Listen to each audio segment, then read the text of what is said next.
Welcome to Niko United. It's your boy David.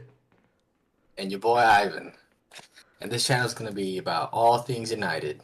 Transfers, match reviews, player ratings, even some tactics every now and then, and everything in between. This is episode 0, so we're going to be talking about that preseason game against Fiorentina. We're going to be talking about our predictions for the league table, and then we're going to go finally with our 3 big transfers. Yes, sir. Yes, sir.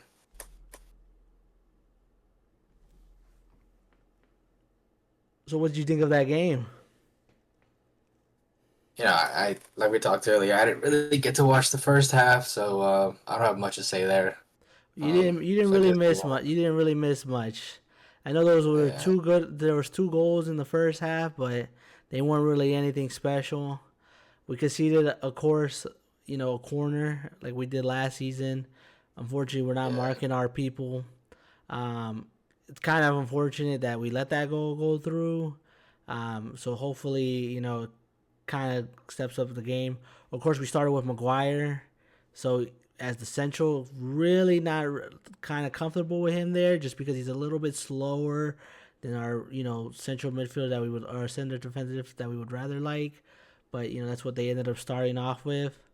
Now they did change it up a little bit with this game because in the first half, I know you didn't really catch it, but they actually started with Mason Mount as the striker, as a false 9, and then they had Cunha and Mbeumo behind him.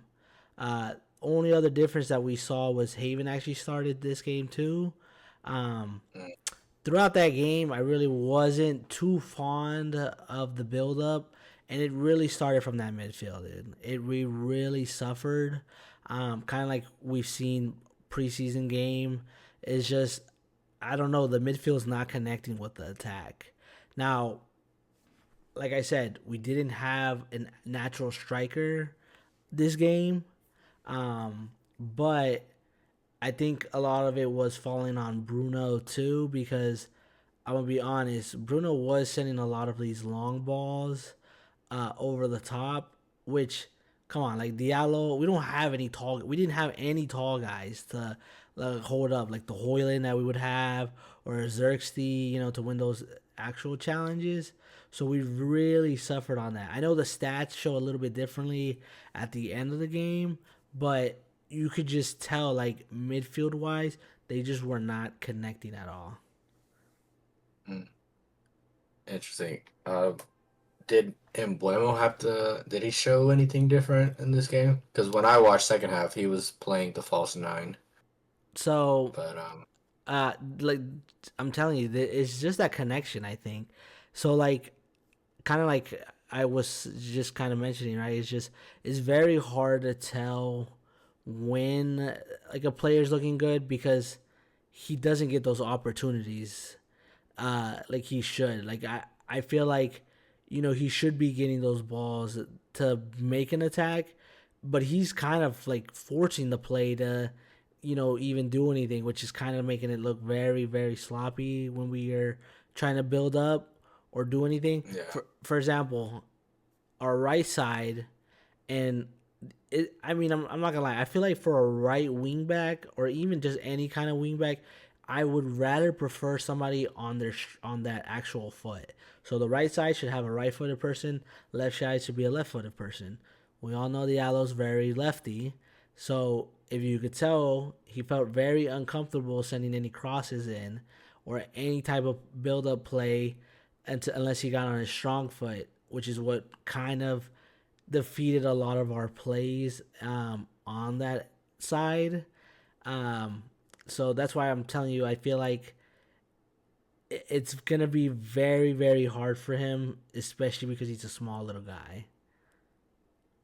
yeah. I mean, even in second half, I kind of see that. Like, it is kind of an ideal position that he finds himself in because he's always basically one on one, and him one on one, that's very dangerous. But like you said, he could he could get a through ball or pass out wide, and it's almost like he loses all of the advantage of all that space out wide because he never goes down the line. You know what I'm saying? So like he cuts back in, and by then, all your advantage is that green space, on the right side, and he never wants to attack it because he wants to cut in and pass or cut in and shoot or whatever. And sometimes it works, but like you said, sometimes it's favorable just to have someone who can whip in or across on the right foot, so they can just take all that free space that's allowed to them in this type of formation. But I mean, overall though, I'm not. I think currently, I think he's a really good option in that side. Yeah, there's some flaws like that, right? But overall, I think he does make us a lot more dangerous. He just has to clean up that link up play in that final third play, right? Yeah. And I mean, don't get me wrong. I mean, like last season, I mean, he did prove, he can like build up that side. I think the dilemma is, and which is we're gonna run into a lot, is the fact that he also has to be very defensive. And think about it. If you're not on your dominant side, think about it. If he's making any kind of tackles or anything, I mean, he's not really going to go in with his right foot, and that's going to be very explosive, especially when you're going up against these other like wingers that primarily beat our defenders. The reason why we don't play the lot on that side, he doesn't push up enough. That's I feel like our dilemma that we've always been running is we don't have attacking wingbacks. Of course, we have Dorgu now on the opposite side, which that's all fine and dandy. The thing is now it's the right side that's kind of falling apart, and it's very crucial because for Amorin's system to work, these are the positions that need to work, right? It's that right wing Yeah. back, it's center mid Bruno, because if you're playing Bruno center mid, I mean, he's not going to be comfortable there. And that's going to be a big impact in our game. And then our striker. Because now we just bought Sesko, and he has to really rely on him because he's basically making a big statement after this game when he didn't play Hoyland. I know it's pre-game, but still, I mean, you would think as a manager, at least in my opinion, you would want to still use your striker because he's probably going to be the backup. But he didn't play him. He ended up swapping Mount, um, and then he put Ugarte, and then from what you were telling me, Mbumo went up top and played the false nine. Yeah. So that's a very very big statement, especially because it's our last game before Arsenal, which is a major game, um, and basically they're saying that means Cisco's probably starting that game. Yeah. Yeah. Well, maybe not Sesko starting, but for sure, it definitely means they're trying to get Holland out the door, guaranteed. Like he's been playing this whole time, but the moment we were able to secure a new striker, yeah, it's we were done with him. So, but we can talk about that more when we talk about transfers. But back to the game, back to what you were saying though about the wingbacks having to be defensive. Yeah, they need to be able to track back and whatnot, but I think more so ideally. I think Amrin wants to defend with three at the back. That's why he wanted center backs who are extremely mobile. Because I think the advantage of this formation, the way Amrin plays it, is you almost just overwhelm the team with your wing backs and your tens and your striker and even your midfielders. So I think the advantage of having Diallo on the wing back suits the system a little more. And I think clearly Amarin's okay with, him not being as robust and defensive as Dorgu is, right? Obviously, Dorgu's the ideal archetype, right? He can go and attack, but not only that, he can help when he needs to defensively because he's so fucking fast and he has crazy stamina. Um, but yeah, I think you're okay with losing that on the right side, just because you get that overwhelming offensive output on that wing. You know what I mean? So I think that's fine, right? But like you said, we play teams that are clearly better than us and are gonna have more of the ball. Then maybe you switch to a more traditional wingback like Dalot, right? Or even Mazraoui if you really want to go defensive. Yeah, Um, I mean, we'll we probably got see this that option. once we'll probably see that once they come out from injury, right? See, because like in my mind, and I mean, this is just me thinking, right? So I feel like a lot of times we struggle midfield wise. So if anything, and I mean, a lot of teams do this too. Why don't I just use their center back to push up in the midfield? Martinez used to play CDM. Put him left center back. That way he can swap into that midfield, hold the ball a little bit, to give our options. Because the thing is, and I mean, realistically, I feel like this formation is just not working though. Now, of course, now we got new pieces and to put on the field and the position, so it's gonna take a while again to build up. But I'm really, really struggling to see the formation working. I know that's what I get Amarin that. said. Yeah, I know this is Amarin's system, and that's what he works with. But these players, man, like I mean, especially these like players that have never, and I mean probably have never touched that form, like this kind of. You got Bruno, literally he's been in our team for so long, uh, with three midfielders. I think like I'm pretty sure he's kind of like still kind of wondering what the heck is going on. Uh, Maguire, you know, like I said, I really don't think Maguire's ever going to be a starting center back unless one of our main center backs get hurt because he's just not fast enough. Like you said, these center backs have to be very mobile, and Maguire is not that. He's very good at the supposedly are like these set pieces to defend, which is what we've been struggling on.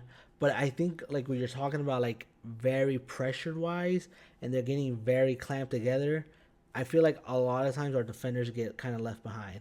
The one player that I say that so far has like very adapted it is Euro. Euro has not at once, and I mean not once, looked like he's ever felt tired or look out of place. He's always just been in that right spot.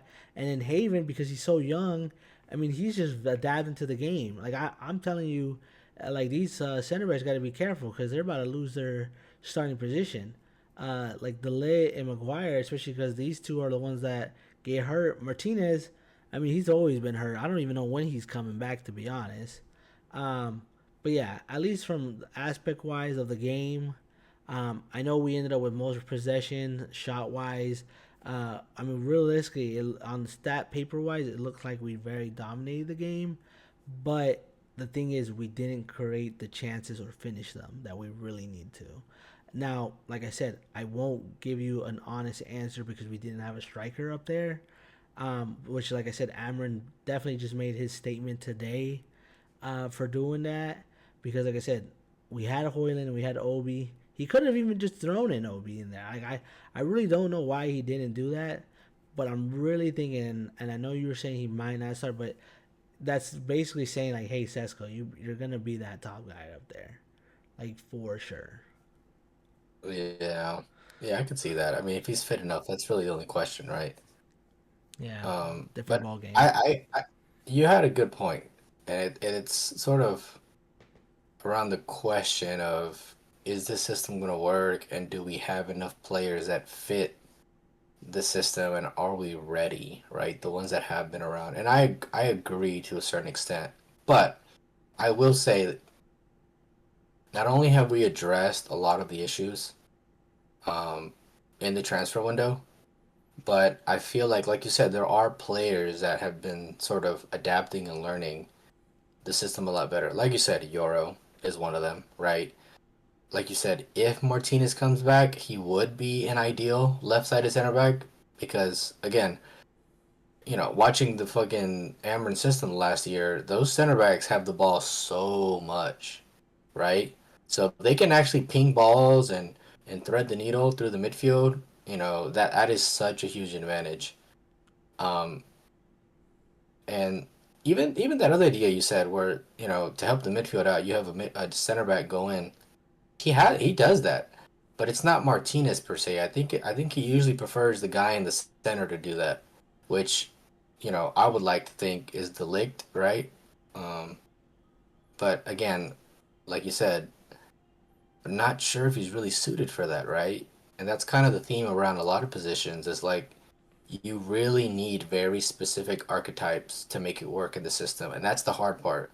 Like we have talented players, we have talented midfielders, but the characteristics you need for certain positions are very unique, right? That you can't just have somebody on the bench who, knows how to play the 10 position or knows how to be a winger. Those they don't really fit in the system properly, right? Like Cunha and Mbuemo alone, they are very unique. Like they can play striker, but they can also play the wing, but they're also fast, but they also like play make. Like that is very unique. There's not a lot of players like that. Um, but with that being said, again, buying Cunha, buying Mbuemo, buying Sesko, um, and now that Diallo doesn't have to play the 10, him playing wingback, I think we're starting to build a core of players who do fit the system and who could bring Amorin's ideas to life finally, right? Euro at center back, even De Ligt or even Heaven, he fits the archetype. Even Heaven does, because he's pretty mobile. He can play out the back. Really, like you said, it's really the midfield at this point, right? And we're gonna talk transfers, and there's one player they keep talking about that is supposed to potentially be on his way, but I think they recognized the weakness in our midfield, and I think we're gonna sign somebody. But we can talk about that later. So, but I mean, at least second half, because I know you said you jumped in the second half of the game. Like, at least what did you see, especially like with these substitutions? Because, like I said, um, Amber made some decisions in this game that like I personally thought was kind of like a little bit like signals, but I mean, I definitely want to get your input of what you thought like that second half. Yeah, so I mean, I started watching probably around the 50th minute. I mean, really, it was just one of those games where it's kind of boring, right? Like, not too much happened, right? We were a bit sloppy, in the midfield specifically. We didn't really have a focal point. I think that was the main thing, right? Not having a 6 foot whatever striker who can stretch the field and who you could ping the ball to, and they can kind of just make it stick and keep possession and keep it moving. That really hurt, right? We tried Emblemo when I was watching, and homie's like 5'7", right? He's not winning any balls in the air or anything like that. But I mean, yeah, overall, Diallo again. Diallo was getting in very good positions, but not really making too much out of it. Um, but you know, not just on this game, but in general over the preseason, I think I am seeing patterns that I was not seeing last season.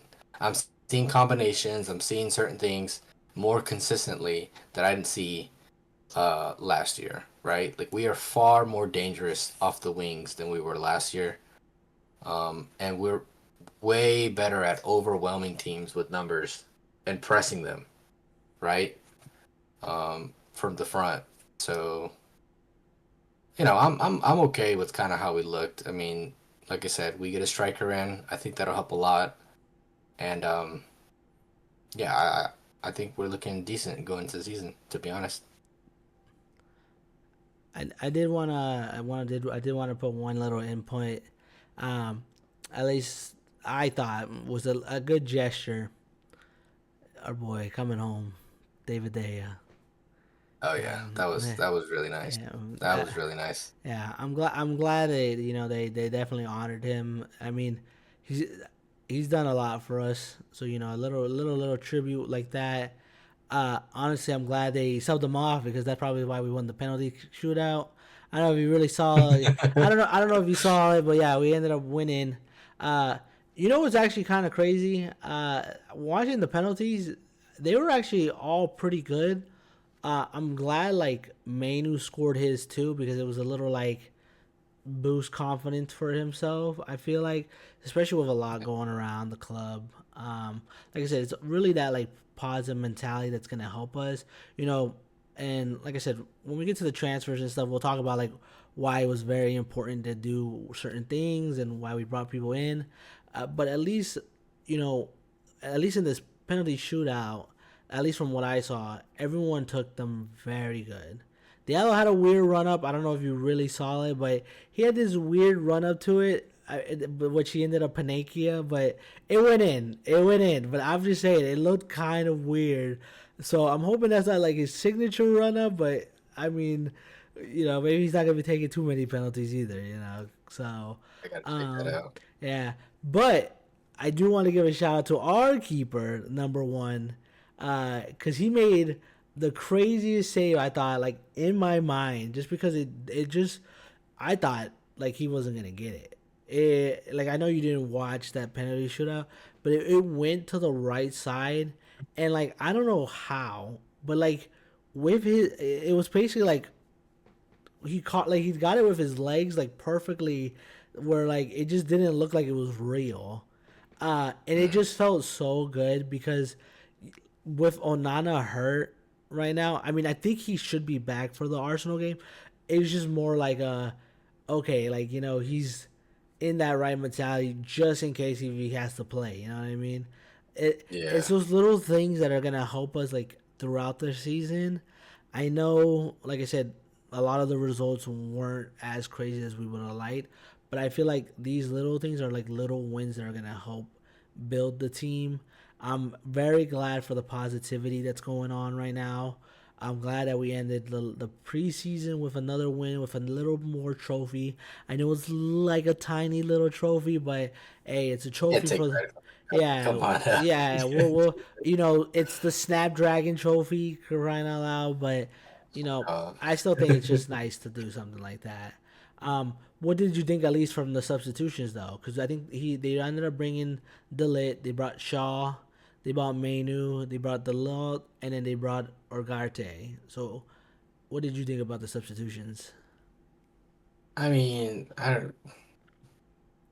My only concern really is like the midfield. Like defenders, they looked all right. Shaw looked all right. He didn't look too crazy to be honest. The leg, looked decent. Um, Dallo looked like Dallo, right? Like he gets forward well sometimes, but his final cross, ain't too crazy, or he takes a bad touch or whatever. But my concern is the midfield. Like Manu coming in and Ugarte coming in. Ugarte puts in a shift, but homie, like he'll have a game where he's very tidy and he makes good choices. But then most of the games, he just kind of loses the ball, or like he's unable to get out of pressure, or do something you would expect a center mid to be able to do. You know what I mean? And that really hinders sort of our transitions, right? And same thing with Manu, to be honest. Like Manu has nice touches and whatnot, and he can make nice short passes, but his range has to improve. That's the one thing I'll say. Like he'll be good at coming back to center back, receiving the ball, and like passing it to another midfielder or a winger, but like that's it. Like his range is very limited. You know what I mean? It's like he's playing like futsal or something. Like in futsal, he's goated because his range can reach the whole pitch. But like you'll see him get the ball and you'll see a pass, let's say from the center of the pitch all the way to like the wing. And if Bruno was there, the ball would come to him without even taking a touch. He would just one time it, right? And 9 times out of 10, it'd reach him. Mainu will see the pass. Like you'll literally see him look over and realize it's there. And he just doesn't have the confidence. He just doesn't make it. And he'll just do a turn. He might take on the player who's on his back, which is nice. But then he just makes a short pass to the side. And you know, we need more than that, right? Our midfielders need to be able to switch the field, right? Um, so I mean that's really all I saw in the So second half. I so mean, then let me so let from me so let me ask you this, just because, I mean it was always a thought in my mind.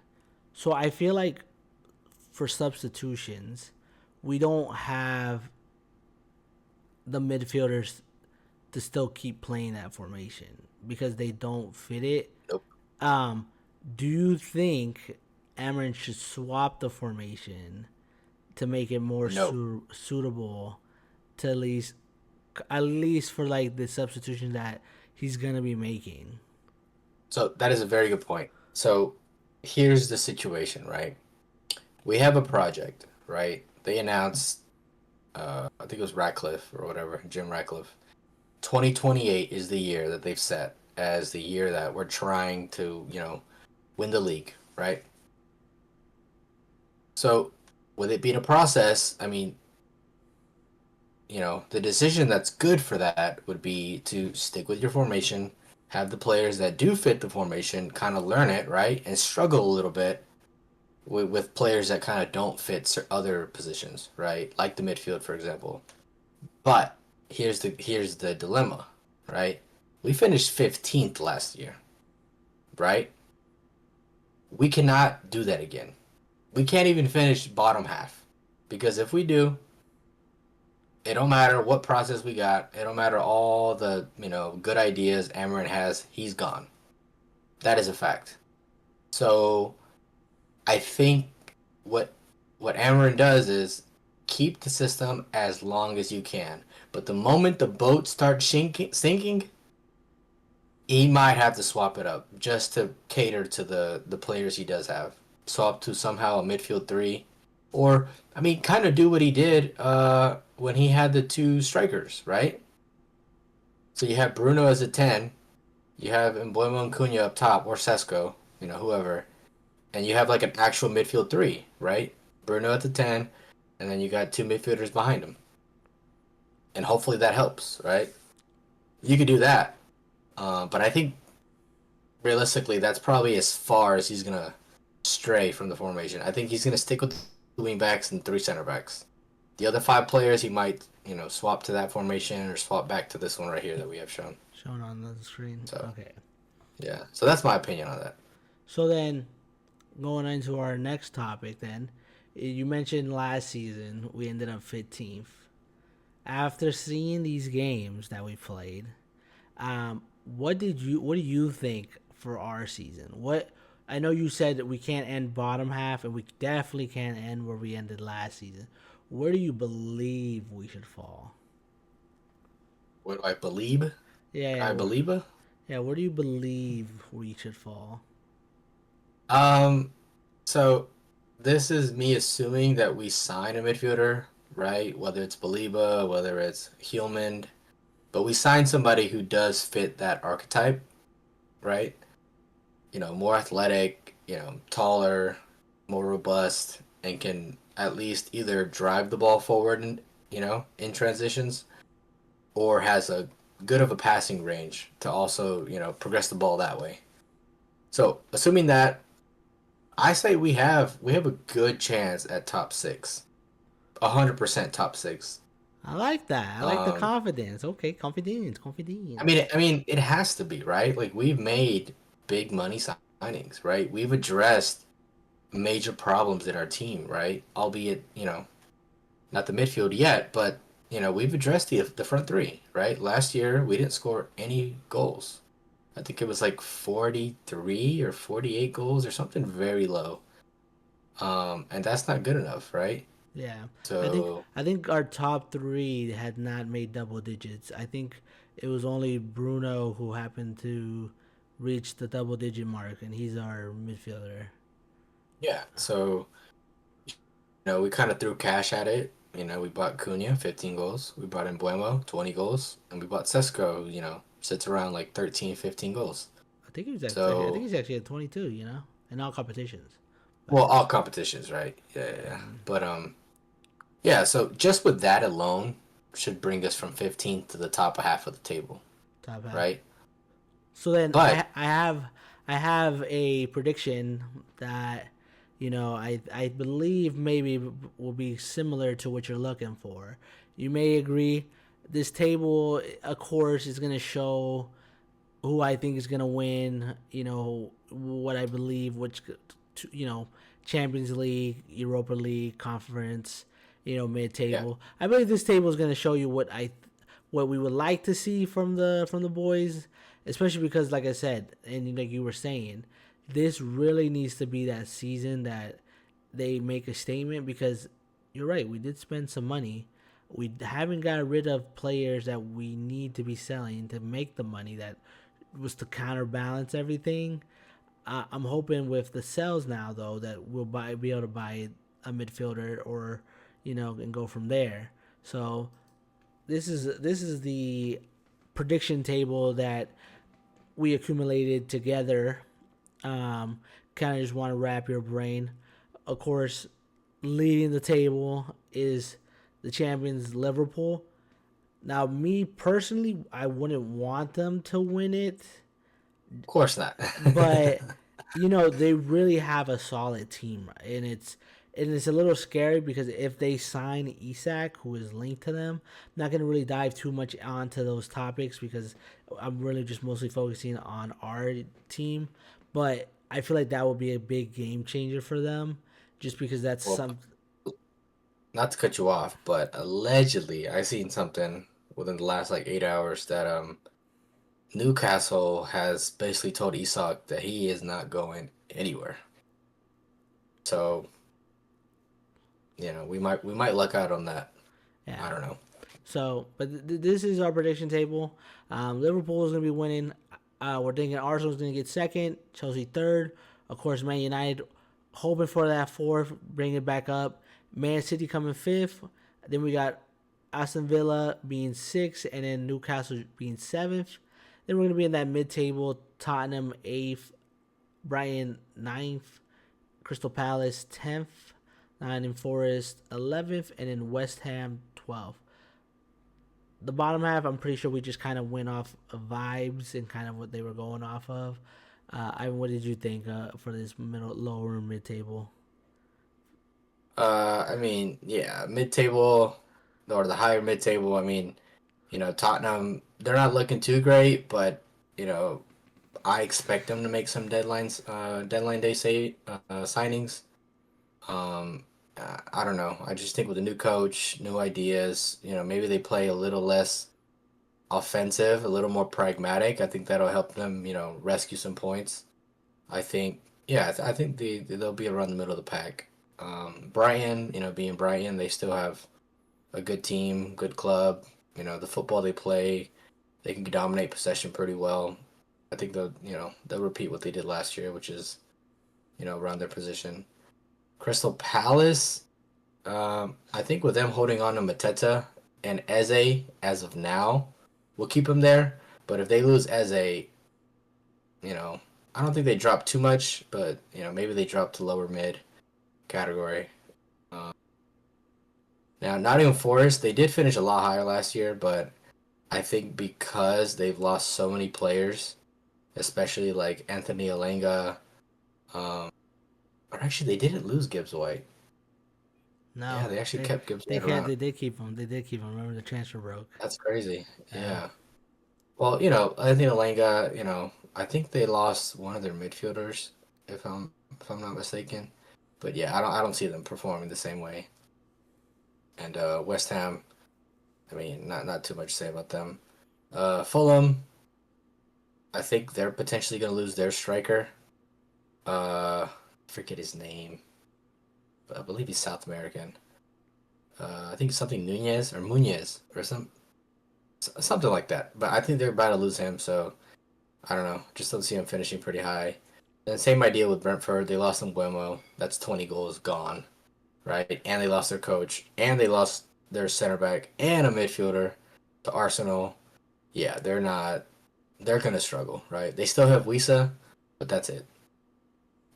Leeds, just being promoted from the championship. I think they'll do all right. I think they'll do well to stay out of relegation, but that's about it. Bournemouth, uh, yeah, sort of the same story. I'm pretty sure they lost their goalie, and who else? Yeah, I'm pretty sure they lost a couple players, and to be fair, they didn't look too crazy last year, so I Yeah. break them I was gonna finishing say. just out of relegation. Yeah, I was gonna say. I mean, I don't expect too much from these last two that you put on there. Everton. Um, they just Oh yeah, really haven't had any crazy signings, to be honest. Um, Now I see who you put in relegation, and I'm assuming you put Wolves down because they just lost one of their best players, uh, in Cunha. So I'm pretty sure that's probably one of your biggest impact why you're probably saying they're getting relegated. Um, Yeah, for sure. I mean, beyond that though, they finished very low last season, right? Like they struggled.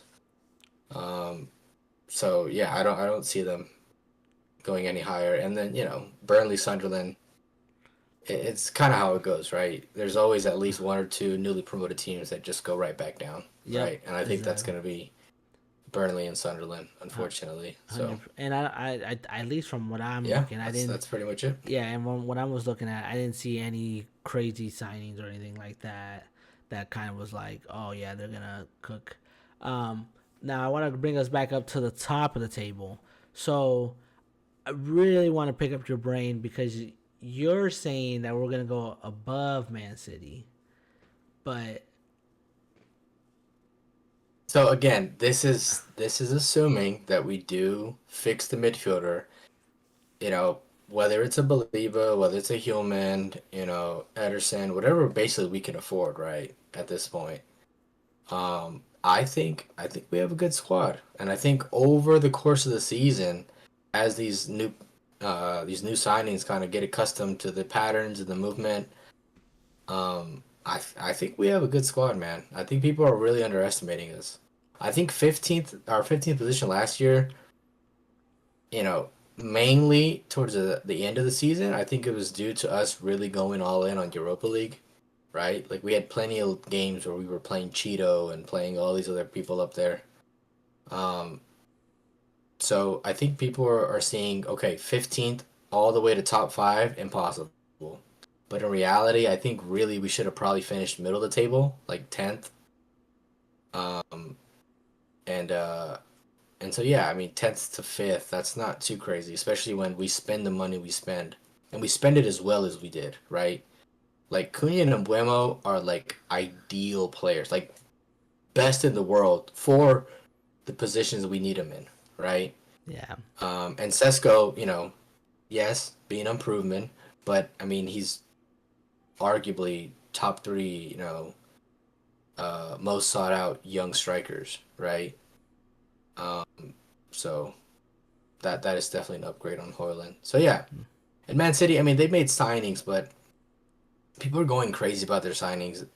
They're not all that, right? Cherky, yes, he's a very technical footballer, but you lose a lot in terms of pressing and defensively. And that's half of sort of Man City's shtick, right? They love to press, right? They play the Barca way. Um, and they did get Reinders. He is a phenomenal player. I'm not gonna lie. He'll do well for them. But just offensively, I don't know. They just I don't know. They're not really as fluid as they used to be, right? They do have a pretty good defense in terms of like star names, but I don't know. They have Rico Lewis playing right back, not good defensively at all. It's like playing Ahmad at right back. Um, yeah, I see them struggling. Like I don't think they've made enough signings, in my opinion, to progress that much, okay. right? I mean, they did They get lost out on words. I don't know. Yeah, I was gonna say, I was gonna say, Rodri just got hurt. Well, he's got a setback, so he won't be coming back until September. So, I mean There you go. that does impact the squad because I feel like he's like their very holding player. Um, so you're right. I mean I do believe. I mean there is an off chance, but I'm telling you, I think it's gonna come down to our team performing, no negativity, no bad beef, which I definitely seen in the pregame. That's what a lot of improvement from, and what's gonna definitely have to help us is these injuries, man. I swear I don't know what's going on last season when our players would just get injured right after another. I'm hoping our medical team or our trainers, are gonna keep an eye out on these players because I mean, I'm telling you, and like what we're talking about, at least in the game, we don't have the players to kind of make these subs. We kind of need right now is the starting 11. That's basically it. Like bench wise, I mean, we have like decent players on paper, but at least in that formation, I just feel like that will make or break us in this table. I really hope we do make at least one of the Champion League spots, but I won't be upset if we get Europa League or even the Conference League just to kind of get a little bit more of money and slash go for a trophy because at the end of the day I feel like that's also what's gonna help push us forward, especially from where we were last season, which is 15th. You know, Yeah. because now we're not playing for Well, back to anything.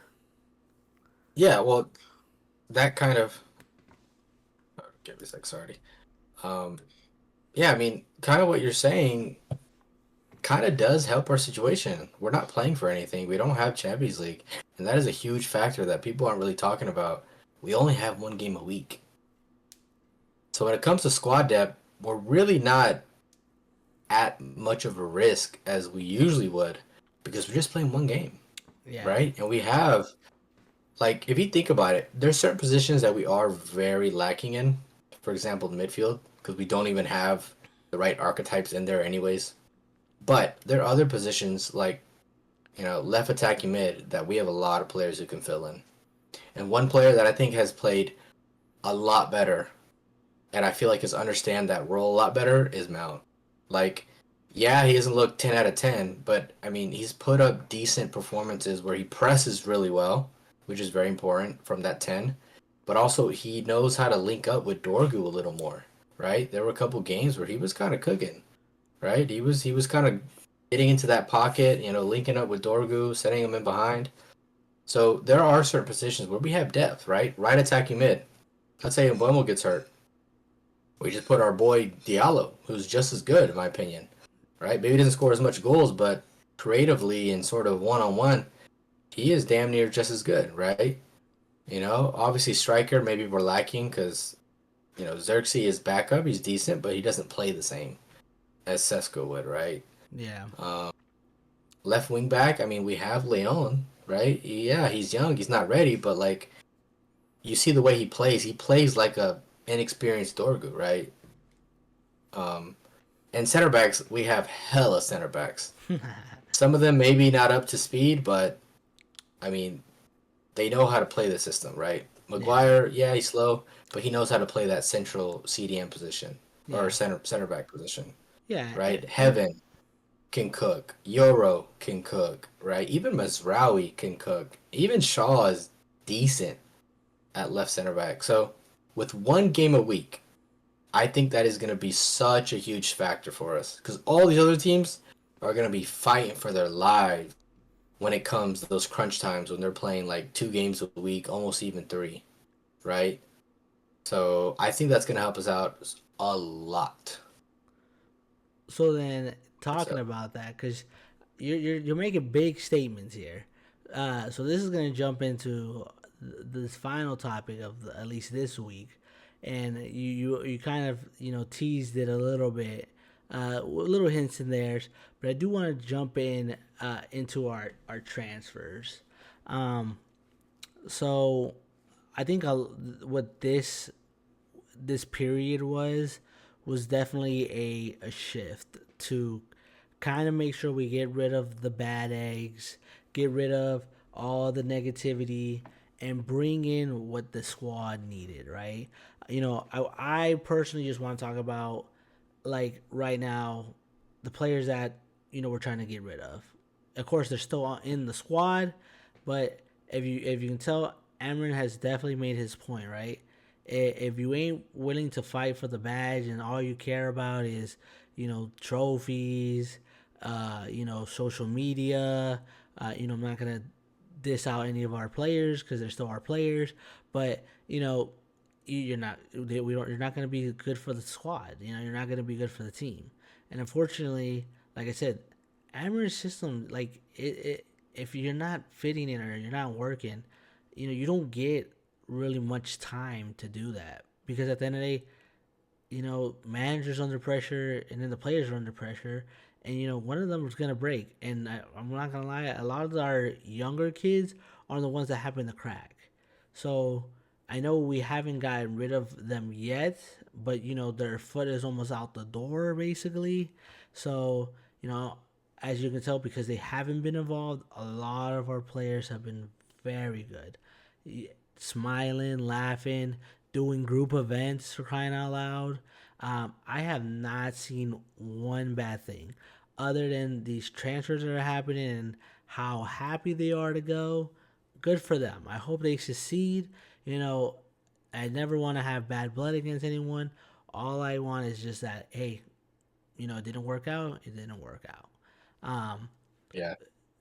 so going into at least our first transfer that you were bringing up, at least during our games, that we all kind of knew was going to happen just because we were linked heavily to, um, is is one of our new center attacking mids, uh, Cunha, right?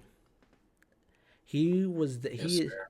he is definitely a playmaker slash goal scorer that we definitely were missing in the whole game.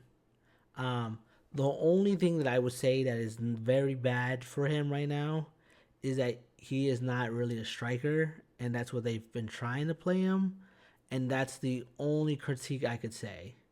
Um, Other than that, like I said, we don't have midfielders to provide for him, so he's not looking too great in these preseason games. But I'm not saying he's awful either, because at the end of the day, we know what he can do because last season he proved it in the Premier League. So and he's putting up the numbers.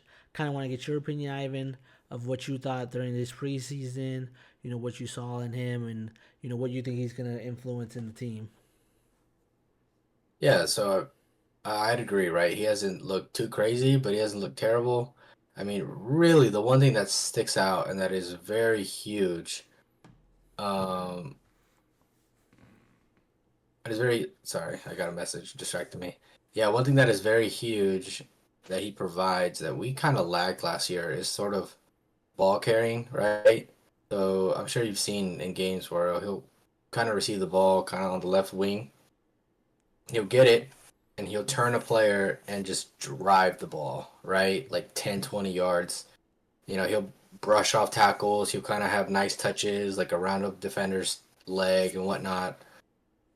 And like that is so useful in this system, right? Because we had nobody to do that. We'd get the ball out wide to Dorgu, and if he was kind of blocked off, right, by like two defenders, the ball would just get returned back.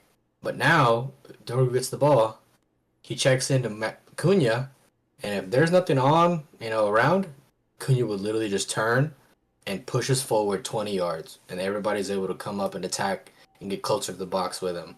So that's probably the only thing that kind of stood out to me for him. Because, like you said, they haven't really created too many assists or too many shots for him.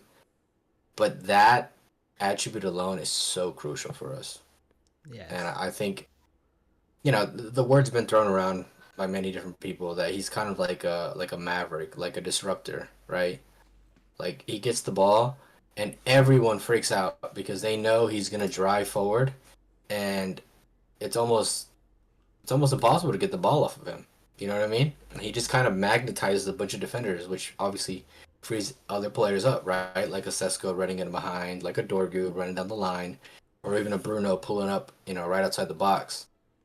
Um, so I've enjoyed seeing him do that, Yeah, and and it'll don't definitely help us out. and don't get me wrong. Like I said, just because he hasn't shown like he hasn't got the assists or the goals, you can see the build up. Like I said, like even in this game, the link up with him and Dorgu, like Dorgu is able to make the runs because he knows that he can make the pass.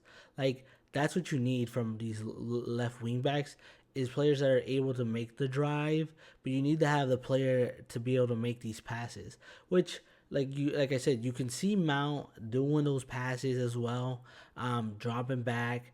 Like these little components are gonna help. Of course, in the long run, right now it's not showing because it's very hard because you're missing one little piece. Um, but at the end of the day, like I said, once it starts to click, I swear we're gonna see the same thing that we saw when Oli was manager, and we're gonna see goals flying in. Because that's the one thing that I feel like at Man United has been missing. We've been missing those goals, dude. I feel like we Yeah. haven't had that where we're like scoring five. Dude, that Dortmund game, I thought it was crazy because I was like, oh my god, I'm like we're scoring goals like left and right. It Hmm. was actually kind of phenomenal play, and we were using Hoyland, so I thought it was kind of crazy. Yeah, no, I agree wholeheartedly. Like Amorin's system is set up to be overwhelming and offensive, right? So yeah, I definitely would like for us to finally click this year and finally, like you said, just go for it, right? Don't put him as Robbie right wing back. Put a Diallo and stick with it. You know, we get cooked on the right back or the right side. Well, we need to defend better pressing, right? So they don't get that opportunity. You know, I'd prefer that over us, like I said, playing Mazraoui and being a lot more defensive and not really too much movement. No, like let's go for it. Let's start, let's start overwhelming these teams and start putting pressure and having a lot more sort of sustained attacks, right? That Which, lead to goals. Because, which like you said, that's kind of what draws people to watch the game, right? People all over the world have been complaining about tiki taka because they're tired of just seeing the ball be passed between the center backs for like half the fucking game, yeah, right? So I agree. Let's start going offensive, man. which Don't go brings back. which brings us to our next signing, because one of the things that we've been struggling is we've only can ever have one good attack on one side, right? We always either focus on the left side, or we focus on the right side because one of the other sides is lacking. So to kind of balance it out, we actually made a second big signing for the right side, which is Embuemo. And actually, I think Ivan's gonna correct me because I think his name isn't Embuemo. It's And boomo. Mbumo. My apologies. But this guy, I know he's only played really two solid games, but you can just see the amount of pressure that he's putting on the defense. Like I said, the thing is, you're not seeing enough of it because one thing is, if it was Hoyland up there, Hoyland's, we all know he's not really going to be playmaking or doing anything. Diallo, like I said, we're working on him, but because he's a lefty on his playing on the right side, it is very hard for him to make any kind of link up plays to feel comfortable. And then our midfielders is just that build up play. I'm telling you, it's gonna cause a problem if we don't get it solved. But with these two new signings that were able to prove themselves in the Premier League, I know we're gonna be having some goals at least this season, which is what Yeah, we've for sure. always been having. We needed playmakers, but we also need players that are very confident to take on their men. Because the thing is, and I'm gonna be honest, this formation, the striker all alone is not gonna be able to do it. We don't have any wingers to spread out the defense, so it's really gonna come up to these attacking midfield, and I think these two can do it. I mean, what are you thinking? No, I agree. Like I said earlier, right? These guys, especially Cunha, are like damn near the perfect archetype of players to fit that role, right? Cunha, is he a striker? Is he a winger? He's neither. He's literally this formation, this position is perfect for him, right? He's fast, he's strong, he can dribble, he can shoot, he can play make, but he likes to be in that pocket, right? And that's exactly what we need from that left side of 10. And same thing with Cunha. Cunha a little different just because he's mainly a winger naturally, right? He likes to start a little more out wide and drive towards players. So that one we still have to wait and see, right?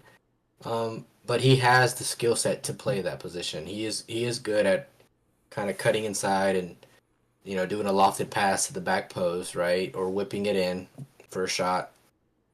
He has good control. Maybe not as technical as Diallo, but good enough to get a shot off or a cross. And he's extremely rapid and really good at driving the ball, just like Cunha. So yeah, I think they're gonna help out a lot. And back to your point about the striker, um, I think I think one nice thing about Sesko is the fact that he's used to playing off of another player close by, right? He's played at RB Leipzig and he's had Openda, right next to him as a second striker.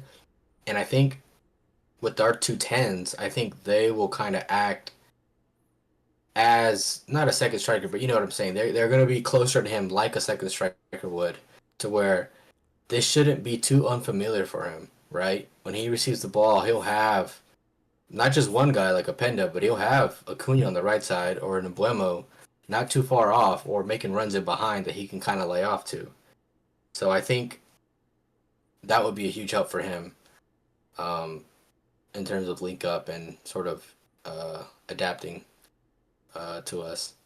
But yeah, they're going to be huge help for sure. So so The then ballers. so then with these two additional attacking, this is kind of already solving our issue from last season, right? Our attacking three were awful. They weren't putting up the numbers. They weren't very attacking. So it was very hard for us to kind of do anything and get those goals contributions. So they went ahead and finished the trilogy, and you already threw out his name. So we ended up finishing off and finishing up this last signing. So tell me a little bit about what you're thinking about. Now, I haven't personally watched any of his games just because it was last minute, and I know we were kind of linked to a couple players. I know we were kind of talking a little bit dibbly dabbling before about other potential strikers, but I'm glad we ended up with this one, other than the other striker that they were telling us of Nicholas Jackson. That Thank that God. yeah, that really that probably kind of saved our season, to be honest. But I want to get your opinion because I feel like you know a little bit more because I know you said you did some research. So tell me a little bit about our final signing right now for the moment, because hopefully we might develop some more before the window ends. But tell me a little bit about our striker here. Yeah, so Sesko, I mean, United has been linked with him for years, right? Like we were linked with him the year we bought Hoyland. Um, and he decided to stay at RB Leipzig. Respect to that decision. But even before that, when we had Oli, when Homie was still playing like in the academy at RB Leipzig or no, not RB Leipzig, RB Salzburg, the parent club, we were linked with him, and I remember watching highlights and being like, man, like this guy. Not only is his strike phenomenal, he for being so tall, he could manipulate the ball. Almost like Peter Crouch level. Like it doesn't make sense how he's moving the way he's moving at that height, right? So yeah, I mean, I've been pretty keen on him for a while. But like I said, over the last couple of years at RB Leipzig, his main attributes are really obviously his physique. Homie is 6'5", right? That is fucking massive, right? I don't know if you've seen a clip, but they showed him dunking on a NBA level hoop. He's so fucking tall. So yeah, his main attributes, his physique is crazy. He's fast, obviously being 6'5", the big old strides. He got lengthy. Um, his touches, they're not crazy good, but they're not Hoyland. You know what I'm saying? They're not Lukaku, right? Like he can trap the ball, make it stick, and play off as needed. But yeah, just his ball striking ability is ridiculous. And I am a sucker for players like that. I am a sucker for players like Cavani. I ain't even gonna say, but an ex Man U player, academy graduate who could really kick the ball. We don't talk about him though. We don't talk about Bruno. But I am a sucker for those type of players just because they give you this feeling. They make you like sit up in your seat when they get like half an opening, because if they get half an opening, it's done. Right? That ball is flying in the back of the net. He has that. He could beam it. So yeah, that's pretty much it. He's quick. He has nice close quarter control. He can ping the fuck out of the ball, and that's really all you need to be better than Hoyland. To be better than what we had last year. And his numbers are decent, right? I mean, they're not crazy, but for being under 22, he's still got potential.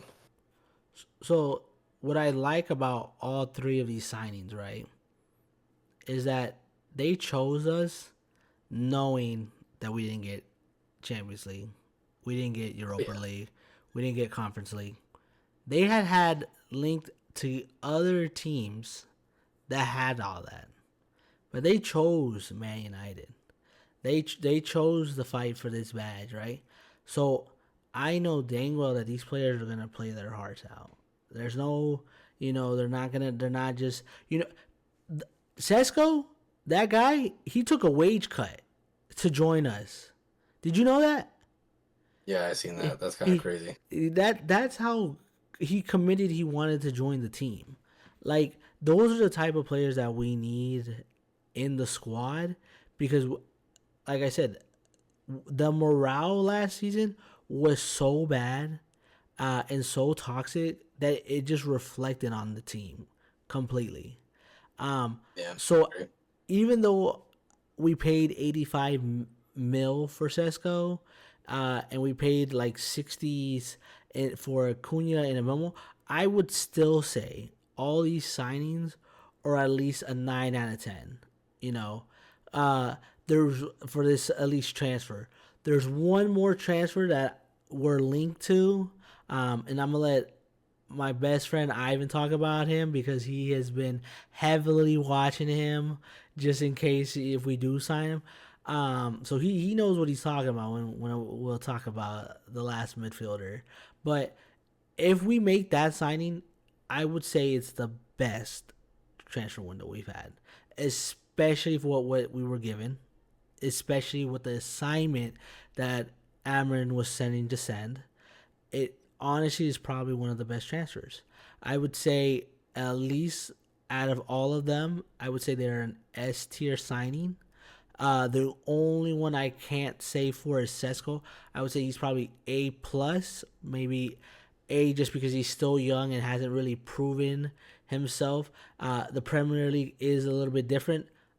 The other two though, S tier. We also have one more signing that I hadn't brought up, which is that young kid that we were gonna get way earlier on, Leon. Yeah, but we But technically signed him in January, so yeah, it's but we already had signed him, and he's still young, so I didn't want to brag too much because I know a lot of times these young kids they're rarely gonna probably get any game time anyways, but at least for these three that are going to be very key components in it, especially because, like I said, once we signed Sesko and Amron did not play Hoyland this game, I feel like that was a big statement letting us know, like, hey, yeah, we have a new striker. He's probably going to be our main guy. yeah. So that is a big statement. But I don't have a little picture for the last guy because it hasn't been officially done. But I do want Ian to talk about this last player who's probably going to cost us a little bit more. So we would have to make some, sell some players, maybe move some things around. But if we are able to sell like Anthony at the high amount that we can get him for, if we can sell Garnacho, which it seems like he is out the door, he's already agreed personal terms with Chelsea. I feel like we might be able to get this player, but I'll let my best friend Ivan take this chat part here and tell us a little bit about our one midfield that we're missing. Yeah, so I mean, you kind of hyped me up like I've been scouting his ass for 3 years, but He is the best scouter. Ivan has. I'm telling you right now, he is a key guy at knowing who to look for. I know who we're gonna get, but Ivan knows who for futures. Like these people are probably what we need. This is how crazy his intelligence is. Fabrizio, forget that no, guy. no, no, That guy that says "Here we landed," forget that kid. Ivan's the guy that you need to listen no. to. No, no, no, no. I mean, I just follow good channels, right? There's plenty of good United channels online, and they're always looking for the next guy, right? They're always posting videos on who's up next, right, and whatnot. But yeah, I didn't really know much about this kid until the beginning of this window, right? I think there were some rumors about us getting Believer early on, and yeah, just looking up videos, looking up clips, looking up people kind of talk about his strengths, weaknesses, and whatnot. Yeah, obviously, like I just said, the player we are linked with and would complete our midfield would be Believer um, for Brian. That kid, you think he's 22? Um, he, when you look at sort of the profile of player he is, He's exactly what we need, right? When you watch our games, we have players like Mainu who can pass the ball, who can dribble, whatnot, but they don't have the legs. Then you have Bruno. He can pass the ball, right? He can dribble a little bit, but same theme. He don't really got the legs. He kind of does, but not really, right?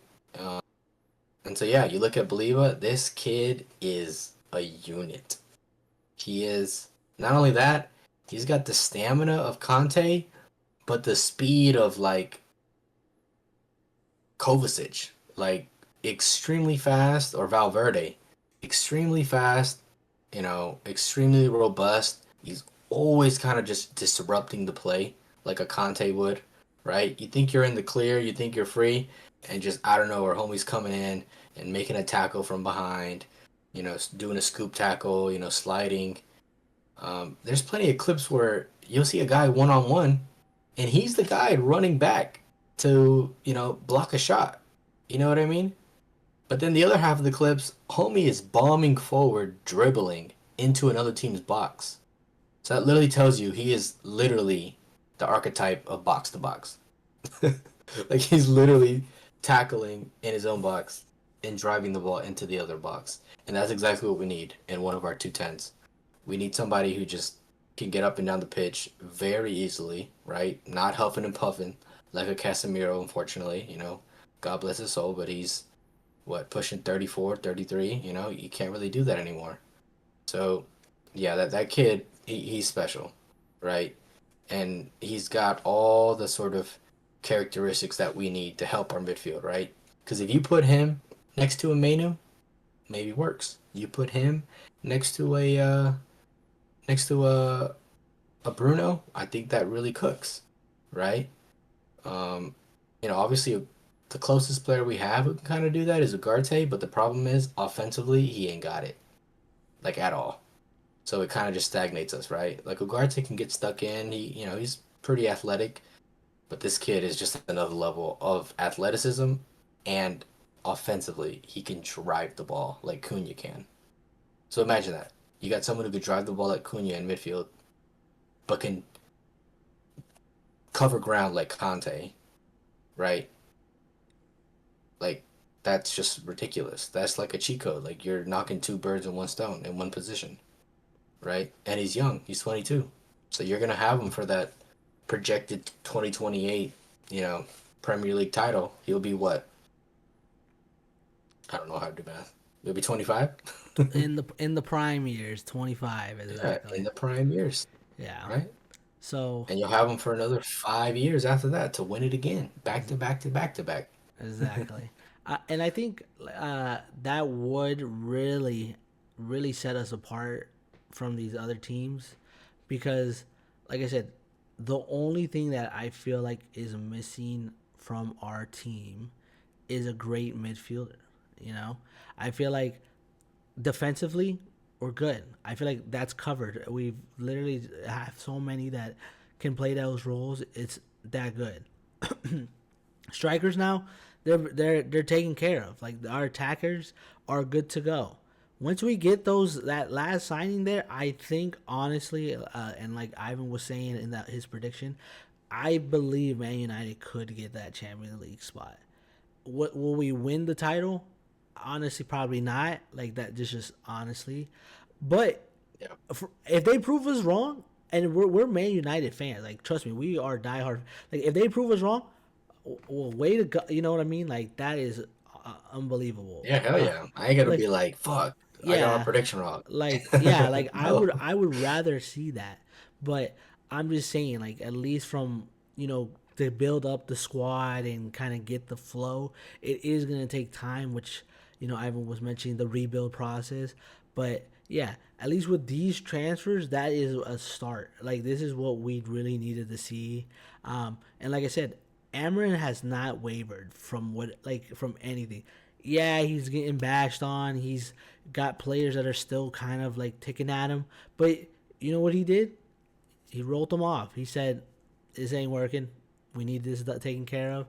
So I would say, out of this preseason to this transfer window process, for session 0 is 9 out of 10. If we get that midfielder, I would even say a 10 out of 10. I would change my statement and say a 10 out of 10. What did you think overall of this whole experience? Uh, yeah, I mean, like you said, if we even now, even with just signings we have now, easily I would say a 9 out of 10 transfer window because we are going to sign a midfielder. It just depends on what caliber. So I would definitely say 9 out of 10. Like you said, if we sign a Baliba, 10 out of 10. Like in my lifetime, the best transfer window we have ever had, right?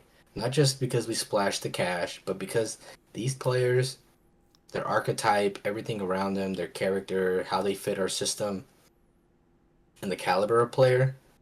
And like you said, even on top of that, them rejecting other teams who are in higher positions than us, like that is just phenomenal work by our board, right? I know we like to talk shit about Ineos, but they have absolutely cooked. And this is considering we thought we had no shmoneys, right? We've made no sales, and they have still put off all these signings. Like this has been phenomenal, right? So that I mean that's pretty much it. 10 out of 10, 10 out of Yeah, 10 window. And in and terms of the preseason, I'd probably give it 7 out of 10. Like I think it's been good. We've seen us at least progress as a team and some of the ideas that Emern has, right? Pressing very high, we looked pretty good at that. Some of the patterns with the wingbacks look a lot better. Um, so yeah, I mean, I'm definitely excited for the season. Way more than I was after that Tottenham loss. I was depressed. I thought we were cooked. I thought this was it. This was RIP Man United. You know, we are never gonna be back up challenging for anything, right? But here we are. We've made pretty much all the signings I would have liked, and we're about to make more that I never even thought. I thought we were getting Cunha and Bumo and a fucking Watkins, and that's it. We got Sesko, a big dog signing, and we might even get Baliba. Come on, that's ridiculous. yeah, So yeah, I'm hyped. and think about it. This is officially gonna be Amarin's first full season with the team. Like this is officially like this is goal time now, right? He got like half a season that we will write that off because that was it. Of course, like Ivan said, we did lose the final, which was very depressing because that would have really helped us, especially with Champions League, and then maybe make some other signs that we would like. But hey, for what we've got, I would say is very good.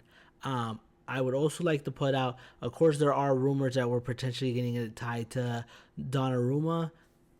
If we get him, we get him. I'd rather us focus on that midfielder first. I wouldn't be like upset like if we don't get the goalkeeper. Like it's not like a big ordeal because if you saw, I mean, the goalies we have are fine. I always diss talk Onana, but if you've seen his stats, he actually proves he Always, you yeah. always just Yeah, on Nana. but that's because I really am a diehard fan. Like I swear to you, like because it's very upsetting to see like simple things that I know that he can save. Like because Yeah, he's yeah, yeah. proven. Because like I said, like there's games that it'll cost us, and it's like I said, it very demoralizes the team. Like that's what kills us is that like little things are gonna kill the squad, but the thing is that the team's got to be in unison to build each other up. It don't matter what's going on. Things happen, but of course we have to build each other. I feel like overall, I mean, the first game that we're going up is against Arsenal. Do I think we're gonna win? It's very unlikely, at least in my opinion. I would really hope for a draw just to not like get destroyed. But at the end of the day, Arsenal did not look that good. Well, actually, they played that last game and then you got 3-0. But, I mean, that was against Borbao. So, I mean, I can't really Yeah, be we like, could. yeah, I mean, that's what I said. Like, it doesn't really mean anything. But I just really would hate for us to lose like the first game really bad. Like, that's the only thing I would say. At least in this book, this journey is gonna be crazy just because, like I said, new formation, a full season. We don't got any trophies. I think all we play is like FA Cup, I think, or or maybe I think it's just the FA Cup to be honest, and then the Premier League.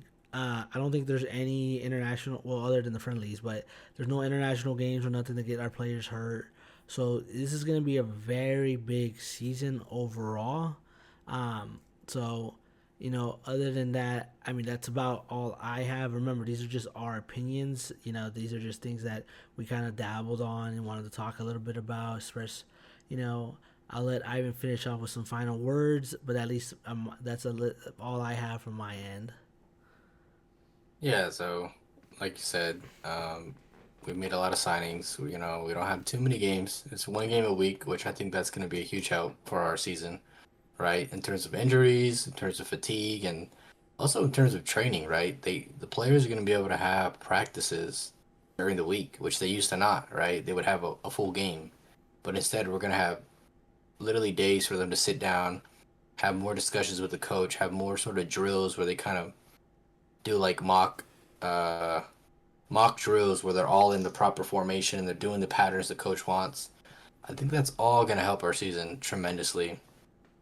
And yeah, I mean, just based on what how we looked in preseason, the new players we've signed, I'm excited. I have high hopes. Again, I think the nice thing about having such a hard schedule is we're kind of gonna get a reality check on kind of where we lie pretty quickly, right? We're not gonna have some sort of false hope, for a month or two. No, we're gonna know in August how we stand, how we look, right? So, yeah, I'm excited. I'm a little nervous just because we have so many hard games early on, and you know how the media is and everything. Everybody, we lose to Arsenal, and we tie one of the following two games, and they're gonna be like, "Yeah, Amorin, get the fuck out." Even though, come on now, it's Arsenal. Like their team has been their team for like 5, 6 years now. Like they know how they play football, and they've upgraded. So it's gonna be tough, but I actually have hope for the season. So I'm excited. All right. Well, I want to thank everyone again for stopping by, watching episode 0 of Niko United. Again, just a reminder, we'll be doing weekly episodes. We'll be starting off with week 1 game, only covering Man United topics. So leave in the comments if you have any other things that you want to talk about Man United, anything you want to focus up on, any Q&As that maybe we can answer for you guys. Just like and subscribe if you're new. Hit that follow button. But thanks again. This has been your host, David. And Ivan. Sayonara.